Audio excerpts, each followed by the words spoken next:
So basically we're doing a post-apocalyptic film that will start with like a close-up shot of Jake like waking up, and it'll just be like he's obviously confused, he's got no idea where he is, and then it'll sort of pan out to him from the side getting off this table that he's been laid on in this random room that he's never seen in his life, and it's pretty obvious that he's confused by it, and he stands up to start walking around and like look around, try and figure out where he is. And it's obvious, like, to the viewer that he's like hurt, like he's got like a leg injury, he's limping around, something's happened to him, and then obviously this becomes a bit too much for him. He has to lie back down, and then he sort of just like rests for a minute, or he sits down or whatever, and then we're gonna have a shot of like his legs dangling as he sits down, as he sat down on the back on the table, and in the background you're gonna see this sort of door open and a person walk in. And this person's you're not gonna see who this person is, but they're gonna sort of like ask you to say, oh, you're awake now, I've been waiting for you, how much do you remember?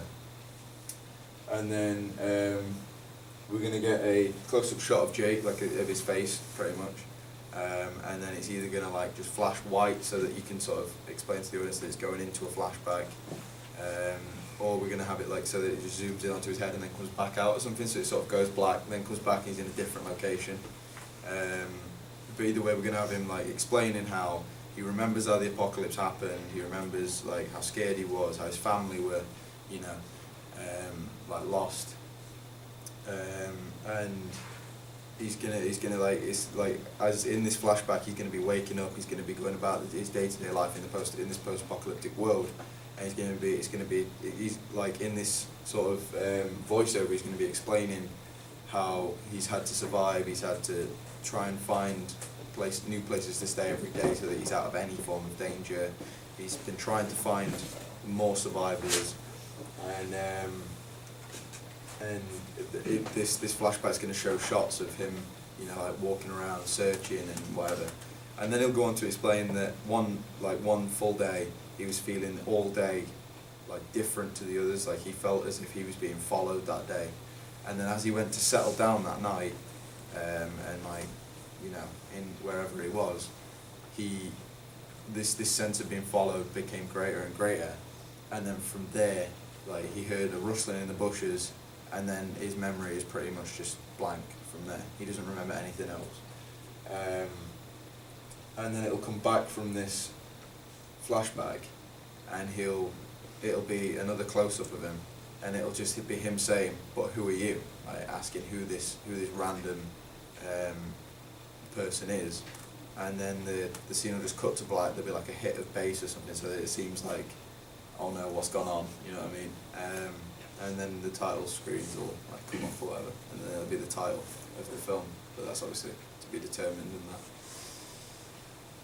Well, you said that he moves around like to keep safe and away from danger. What danger are you implying that's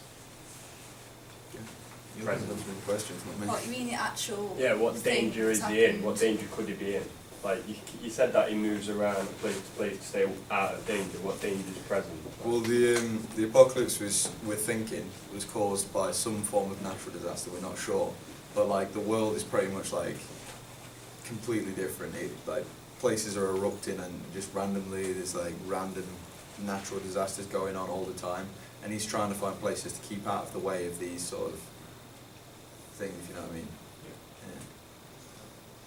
how are we going to know about those natural disasters? He's going to explain that through the dialogue. Yeah, then when he's saying, I remember how it happened, I remember the first news report or whatever, I remember this, I remember that, yeah. The following scene, are we going to see what's following him? We were going to try and like film it in a way that you could understand that the person who he's talking to had captured him and had kidnapped him, and that was who was following him that entire day. Maybe to, like, because they found him and realised that he is another survivor and he's really good at surviving and doing what he does to survive, and they require his like expertise in their group or whatever, if you know what I mean. There's like a what I mean is the audience.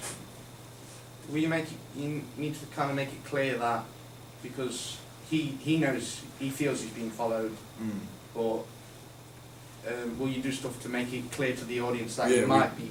Yeah, we're gonna try and like a point of view. yeah, and we can have like in the backgrounds of shots of him, we can have like black figures walking around like behind him in a sense, so you don't deliberately see who they are or how they're dressed or anything, but you can see that there are people following. There is something behind them. And What you could do as well is, I don't necessarily know how you could do it, but make pretty much everything that you wouldn't really notice be suspicious.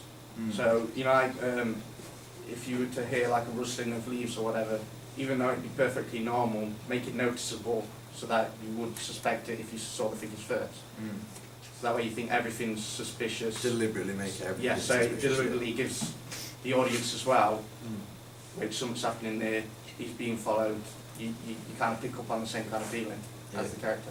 It's really good feeling, actually. Where are you looking like to set it? Like, What do you mean? like where is it like looking to be set? What, the time, the No, locations? no, yeah, Oh, locations. the abandoned place. It'll Yeah. be like abandoned places, like fields that, you know, Rundown areas. rundown areas. you With know. rubble and stones and Just make sure to try and make a point of, you know, the world is like abandoned, this is broken, if you know what I mean. Like, obviously we can't genuinely show that like the world's broken, if you know what I mean, but we can sort of try and, you know, maybe even through editing we could put in different like colours and tones and things that make the world sort of look different to how it. I think it'd be better if you just implied that it was broken, not like literally like showing it on screen that the floor's cracked or whatever. Oh yeah, we weren't deliberately going to do like physically going to show that it was broken, but we were going to imply that, you know, obviously these natural disasters are constantly occurring, and they're not obviously on a major scale as the original one was, but you know they are still dangerous, and you need to try and keep out of the way of any form of danger. If it's settled by natural disaster, what you could do is, like as he's scavenging, you could have like at one point there's a rumbling noise. Yeah. He's turned, it's like he sort of turns in surprise, but he's used to it. It could be like a rumble of a building collapsing from these disasters, but he's used to it, so he notices it, but then just keeps on going. Yeah, it's become a sort of That's second helpful, nature. that the world is broken, but he's used to surviving there. That's a good idea.